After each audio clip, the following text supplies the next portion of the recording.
بسم اللہ الرحمن الرحیم۔ فیصلہ آپ کا۔ جب مجھے معتبر ذرائع سے اطلاع موصول ہوئی کہ استاذ الکریم حضرت علامہ حنیف صاحب قبلہ غلام محی الدین عرف مونو کے گھر تشریف لا رہے ہیں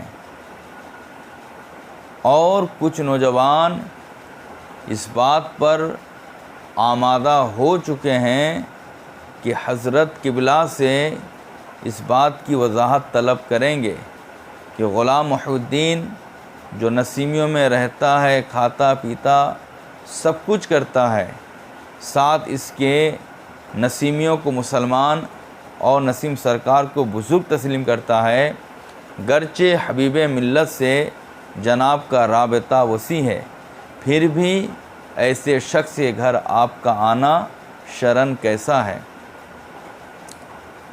حضرت کی آمد کے حوالے سے تحقیق کی غرض سے فوراً استاذ الکریم حضرت قاری فاروق صاحب قبلہ دامت ظلہ العالی سے رابطہ قائم کرنے کی کوشش کی۔ جب کوئی صورت نہ بنی تو فوراً میں نے اپنے برادر اصغر قیصر علی رضوی کو فون کیا اور اس سے رابطہ وسیع کیا۔ اس وقت وہ بستہ علاقے میں کسی ضروری کام سے تھا، میرے حکم پر فوراً حاضر آیا۔ حالات کی کشیدگی کو جب اس نے قریب سے محسوس کیا، حضرت کی حفاظت کے لیے پولیس دستہ منگوایا۔ یہ بات بھی جان لیں، ہمارے گاؤں میں پولیس آنے سے پہلے اسی سے ہی رابطہ کرتی ہے اور اسی کے بات پر اعتماد بھی کرتی ہے۔ یہ غلام محی الدین کی اتنی وسعت نہیں ہے کہ پولیس بلا کر معاملہ کو سازگار کر سکے۔ اس نے پولیس بلایا تاکہ حضرت کو کسی طرح کی کوئی اذیت نہ پہنچے۔ افسوس کہ کسی ناہنجار نے بلا تحقیق کے میرے خلاف ایک تحریر عام کر دی اور اس معاملے میں اس نے مجھے مورد الزام ٹھہرایا۔ میں اس جاہل کو بتا دینا چاہتا ہوں کہ علامہ حنیف صاحب قبلہ میرے اخص الخاص اساتذہ میں سے ایک ہیں۔ جب میں ثالثہ جماعت میں تھا، کسی امر مجبوری کے تحت 1 ماہ تک درس گاہ سے غیر حاضر رہا اور کافیہ جو اہم کتاب مانی جاتی ہے اس کے بہت سے اسباق نہیں پڑھ سکا۔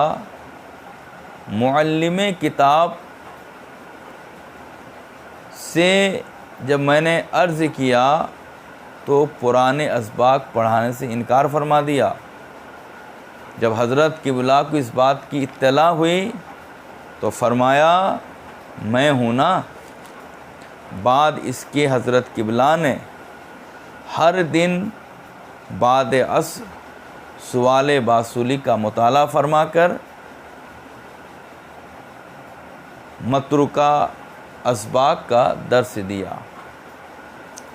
یوں ہی رابعہ میں میر قطبی اور قبل از وقت خامسہ جماعت کی ایک کتاب مناظرہ رشیدیہ بھی حضرت نے مجھے پڑھایا۔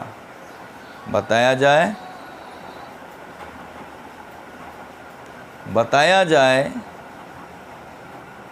کوئی بھی شخص اتنے عظیم مشفق استاد کے خلاف ایسی حرکت کر سکتا ہے؟ ہرگز نہیں۔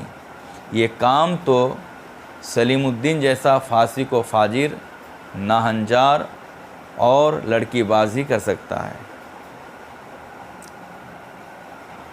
ہاں، یہ بات اپنی جگہ صحیح ہے۔ سیمینار کے بعد سے مجھے تھوڑی سی تکلیف ہے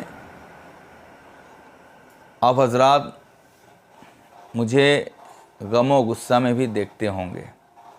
وجہ کیا ہے؟ میں شروع سے ہی ذہن رکھتا ہوں کہ لوگ سرکار مجاہد ملت کے آستانہ سے ہمیشہ جڑے رہیں۔ ایسا نہ ہو کہ لوگ سرکار مجاہد ملت سے تو محبت کریں، باقی لوگوں سے محبت نہ کریں، یہ میں نہیں چاہتا ہوں۔ میں چاہتا ہوں سرکار مجاہد ملت کے علاقے کے کتے سے بھی لوگ محبت کریں۔ جب سہ روزہ سیمینار کا انعقاد ہونا طے پایا تو میں خود دارالعلوم کے ذمہ دار سے رابطہ کیا۔ میرا مقصد کیا تھا؟ میں یہ چاہتا تھا کہ دارالعلوم کے ذمہ دار علماء کرام اس سیمینار میں شریک ہوں اور دیگر علماء کرام سے مل کر شرعی طریقے سے اس مسئلے کا حل نکالیں، کیونکہ مسئلے کا حل پہلے ہی سے نکلا ہوا تھا، کیونکہ نسیم سرکار کا انکار ظاہر تھا اور نسیم سرکار کے خلاف جو شرعی فیصلہ ہوا تھا وہاں نسیم سرکار حاضر نہیں تھے۔ جب مدعا علیہ حاضر نہ ہو ان کے خلاف کوئی فیصلہ شرعی فیصلہ نہیں ہوتا ہے۔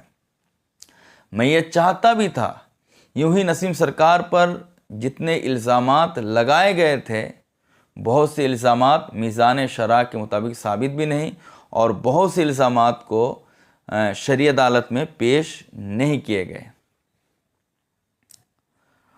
میں چاہتا تھا کہ یہ مسئلہ شرعی طریق سے جب حل ہو جائے تو اس کا صحرا خانقاہ حبیبیہ کے سر جائے۔